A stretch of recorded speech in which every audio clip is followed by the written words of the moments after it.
अस्सलाम वालेकुम दोस्तों, कंटेनर के अंदर आप लोगों को लेके चलते हैं, ठीक है। और अभी आपको ये माल दिखाते हैं जी। ये बलूचिस्तान के तोहफे हैं। ये डैमेज माल पड़ा हुआ है जी, माल ख़राब नहीं है, सिर्फ टोकरी ख़राब है। बलूचिस्तान के संजावी इलाके का माल है माशाल्लाह। हमें खुशी होती है कि यार हमारे किसान जो है, हमारे काश्तकार बागबान जो है अपना माल लगा रहे। मैं ज़रा मजदूर की हेल्प लूँ, उल्टे हाथ से मुझसे कोला नहीं जाता, इतनी ताकत नहीं है। ये 22 इसमें जो 2 लेयर है ना वो 7 kg है, जो 3 लेयर है ना वो 8.5 kg है। अनार देख लीजिए, बलूचिस्तान का तोहफ़ा जी माशाल्लाह। हाय हाय हाय, ज़बरदस्त यार।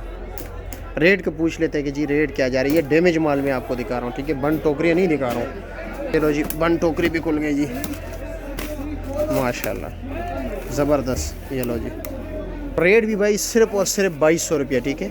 7 kg का 2200 रुपया। ये मैं कंटेनर का रेट बता रहा हूँ।